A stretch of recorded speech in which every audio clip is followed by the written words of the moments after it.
kedua sudut yang terbentuk. Oke. Nah, jadi patokannya aku cuma cari ketika PT kan kita bawa ini kita dapat tepi bawah sini ya, pinggir bawah sini ya. Nah, terus itu sudut. Oke. Nah, nanti kalian ukur. Nah, caranya ketika dia pengukurannya kalian ukur terus kira-kira kalau kalian regangkan jarinya kayak seperti ini ya, kita regangkan kira-kira masih ada memungkinkan jari satu masuk. Ini kita menghayal yang memperkirakan ya. Kalau bisa jari kalau rasa kayaknya bisa satu jari lagi masuk di antara dua jari saya ini, oh berarti itu panggulnya normal, berarti kita memperkirakan distansi tubuhnya dalam kondisi normal berarti. Ya, itu satu. Kedua, kita periksa promontorium. Jadi ketika kita melakukan perabaan kan seperti ini ya, kurang lebih seperti ini. Iya. Nah, ketika kalian meraba ini, kalian dapat promontorium, berarti kita akan lakukan pemeriksaan lain. Kalau dia teraba, kita ada dugaan kemungkinan panggul sempit. Jadi kita lakukan pemeriksaan conjugata diagonalis. Ya. Nah, tapi ketika kalian lakukan perabaan, lakukan pengukuran panggul, nah tidak teraba promontoriumnya, jauh jaraknya. Berarti itu kita bisa memperkirakan dan mengasumsikan bahwa panggulnya normal. Tapi kalau dia terlalu promontorium, berarti lanjut pemeriksaan berikutnya kita periksa conjugata diagonalis. Jadi Bu, kalau misalnya panggulnya promontoriumnya teraba dan teraba, berarti apakah perlu conjugata diagonalis? Tidak perlu ya. Nah, conjugata diagonalis itu jarak dari sini, dari pinggir bawah simfisis ke promontorium ini. Ya, dari pinggir bawah simfisis ke promontorium. Sedangkan untuk ukuran panggul lainnya namanya conjugata pera. Conjugata pera itu dari tepi atas simfisis ini ke promontorium. Tapi kali ini kita tidak bisa ukur ya. Kenapa? Karena jari kita dari bawah sini. Makanya yang kita periksa adalah jarak dari tepi bawah simfisis ke promontorium. Itu namanya conjugata diagonalis. Kalau kalian dapat normalnya ukurannya berapa? 11, itu berapa? 11 ya? Oke, ada yang mengatakan 11, ada yang 11,5 ya. Nah, ketika kalian dapat conjugata hasil conjugata diagonalis, untuk memperkirakan ukurannya conjugata pera tinggal dikurangi 1,5 cm. Jadi ketika contohnya kita periksa, oh conjugata diagonalisnya saya dapat 13 cm, berarti conjugata peranya 11,5 ya. Gitu. Jadi jarak dari, ingat sekali lagi, conjugata pera jarak dari tepi atas simfisis ke promontorium, sedangkan conjugata diagonalis jarak dari tepi bawah simfisis ke promontorium. Yang bisa kita periksa hanyalah conjugata diagonalis karena posisi jari kita kan seperti ini masuk dalam. Ya, kecuali kalian belah perutnya masuk lewat atas ya oke, kan? Seperti itu. Nah, kalau yang ulangi ini diperiksa ketika kita melakukan pemeriksaan panggul dalam teraba promontorium. Karena ketika promontorium teraba, promontorium itu akan gampang terasa karena dia ada nonjol ya. Nah, ketika promontorium teraba, kita mulai masih was-was, jangan-jangan ini panggul sempit. Untuk lebih yakin kita lakukan pengukuran conjugata diagonalis. Oke. Nah, setelah itu conjugata diagonalis kita periksa lagi. Ada namanya pemeriksaan linea innominata. Jadi, ketika Ibu sudah jelaskan ya, linea itu ke kanan ke kiri dari tulang pubis ya. Nah, ketika kita lakukan pemeriksaan dalam seperti ini, kita tempelkan jari kita ke tepi ada simfisis, terus raba. Ketika teraba linea innominata sepertiganya saja, berarti itu kemungkinan panggulnya normal. Sepertiga ke kiri totalnya ya. Nah, tapi kalau kalian teraba kok saya sampai setengah saya dapat ya linea innominatanya, berarti ada dugaan panggulnya. Biasanya orang cuma meraba satu sisi saja.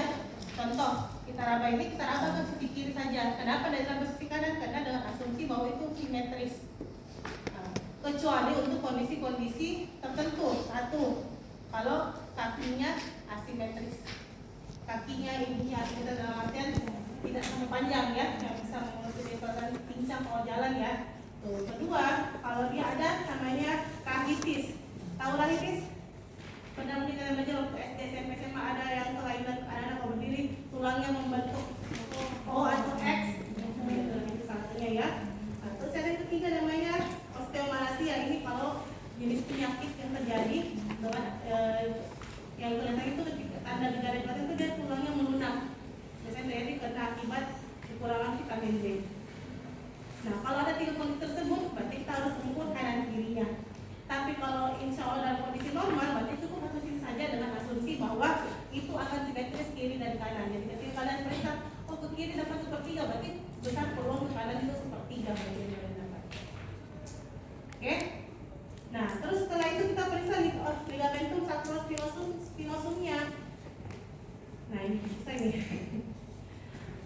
Kalian tahu tubur ischiadica? Tahu yang mana tubur ischiadica di sini? Yang mana kalian udah tahu? Ini ya, ini ada tonjolan, ya, ini tonjolan di bawah, ya, oke. Nah, ini tubur ischiadica. Nah, kalau namanya ligamentum sacrospinosum berarti ligamentum yang menghubungkan antara sacrum dan spina, spina ya. Nah, spina yang mana? Bukan spina iliaca tapi spina ischiadica, berarti ligamentumnya itu berada di daerah sini. Ya, ini. Karena ini sacrum, sini ya. Ini sacrum, ini spina ischiadica. Yang sebelah sini ini sacrum. Ya, sacrum kan dalam bentuknya ini spina. Sacrum, spina. Jadi ligamentumnya ada di antara sacrum sama spina ischiadicanya. Nah, tahu ligamentum itu apa ya? Ligamen, otot ya, berarti bukan tulang yang kita periksa ini. Nah, kalian meraba ketika dapat ini kalian periksa ketika dia lebih dari 2 cm otot tersebut, berarti apakah normal atau tidak? Normal ya. Nah, kalau kurang dari 2 cm sudah was-was. Nah, Bu, gimana caranya? Periksa saja, karena ketika kalian dapat, oh ini tulang spinanya, kan tentara tulang yang keras ya. Oh ini sakrumnya. Terus ini antara itu ada otot, itu kalian periksa panjangnya, pakai perkirakan dengan jari kalian. Oke? Ingat ya, ligamentum sacrospinosum berarti ligamen yang menghubungkan antara sacrum dan spina. Spina yang mana? Spina ischiadica. Oke, kemudian ukuran panggung berikutnya adalah pengukuran spina ischiadica. Nah, sebenarnya itu untuk kalian punya persalinan ya. Ada namanya penurunan kepala dengan pengukuran dengan bidang Ross. Bidang Ross itu banyak bidang khayal ya. Kenapa kita mengatakan khayal? Karena kita melihat langsung potongan rumah, tapi ada patokannya. Kalau 1 kalau dia setinggi volume hidung, kalau 2 kalau dia setinggi spina, kalau 3 pertengahan antara apa lagi sacrum dan terakhir nanti kalau 4 itu ke ujung foksi satu jalan lahir sebenarnya. Nah, kalau dia tidak turun, berarti kan ada kemungkinan panggul sempit ya atau CPD, cephalometric disproportion ya. Nah, kalau kita lakukan pemeriksaan panggul tadi, pengukuran panggul, ketika spina ischiadica tadi yang saya bilang itu teraba yang menonjol ya spina ischiadicanya, berarti itu ada peluang kemungkinan panggulnya sedikit. Itu yang bahaya. Kenapa? Panggul, karena ketika dia spina ischiadica itu pintu middle kan, ya middle untuk tengah panggul ya. Nah, pas 3 dia. Nah, terus setelah dilakukan pemeriksaan panggul-panggul tersebut, dilakukan pemeriksaan Moeller Hills dengan cara kan posisi kita pakai seperti ini ya, tangan kanan di dalam, tangan kiri di luar. Nah, tangan kiri ini kita meraba bagian tubuh janin, terus kita coba dorong masuk ke pintu atas panggul. Raba, kalau dia bisa masuk, ini seperti kita melakukan simulasi. Kalau dia bisa masuk berarti memang ukuran panggulnya ya Moeller Hills. Tapi ketika kita coba masukkan kepala janin dan kayak ada tertahan, nah berarti ada peluang